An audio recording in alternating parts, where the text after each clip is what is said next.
La qualité de vie en service a pour objectif principal d'allier de manière équilibrée l'amélioration des conditions de travail des agents et leur bien-être dans ce cadre, et la performance de l'organisation et la qualité du service rendu. Elle doit permettre à tous les acteurs de la collectivité de s'exprimer, les agents, les responsables, les élus, et d'établir et de renforcer un climat de confiance et de collaboration. Ainsi, elle doit être transversale et co-responsable, car c'est une coproduction dynamique des agents, des managers, de la direction, de l'organisation et des partenaires sociaux. La QVS a vocation à s'inscrire dans des perspectives de développement de projets à moyen ou long terme et dans un contexte a priori favorable, mais également en réponse à une situation complexe ou de transformation. Ainsi, elle peut être mise en place dans des circonstances variées, soit pour traiter de difficultés rencontrées par la structure, soit à l'occasion d'un projet de changement, de transformation de service, d'organisation de travail, etc. In fine, la QVS est un outil de management des hommes et des organisations qui doit permettre de répondre aux enjeux d'adaptation de l'organisation du travail dans une société en constante évolution. Cette démarche doit être intégrée à tous les échelons hiérarchiques, fonctionnels et territoriaux. La dimension collective est essentielle. Selon les besoins et les éléments exposés précédemment, les services d'incendie et de secours pilotent leur démarche de façon différente. La méthode dite des petits pas, cette méthode permet d'atteindre en douceur les objectifs fixés en les divisant en petites étapes. Il s'agit d'enchaîner une succession de petites actions, petits efforts pour finalement améliorer la vie de la structure dans un budget raisonnable.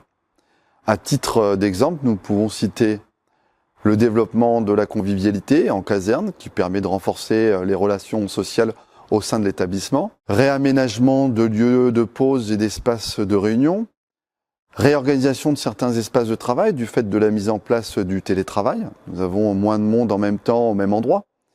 Légitimer des temps de pause et certains moments conviviaux pendant le temps de travail. S'assurer que les nouveaux agents soient accompagnés selon une procédure systématisée, type information, communication auprès des autres collègues, une présentation, etc. L'amélioration de la communication, donner du sens. Disposer d'une bonne communication interne, c'est prioriser la transversalité pour faciliter les échanges de l'ensemble des échelons entre eux et les organiser de façon pérenne. C'est donner une chance au personnel de s'identifier à la culture de sa structure, entreprise ou administration, et de dépasser une logique individuelle de travail. C'est transmettre des valeurs, donner confiance. Elle est riche en termes de bien-être et de satisfaction des agents, d'ouverture d'interservices ou encore renforce le sentiment d'appartenance. L'amélioration de la charge de travail. La charge de travail est à la fois mentale et physique et on constate que la surcharge, comme la sous-surcharge, font partie des difficultés rencontrées très régulièrement par les agents. Petit à petit, des règles pérennes ont été établies par les entreprises ou les administrations. Les visioconférences sont entrées dans les mœurs et le droit à la déconnexion a été clairement instauré. Favoriser la pratique du sport au travail est une demande largement plébiscitée par les salariés.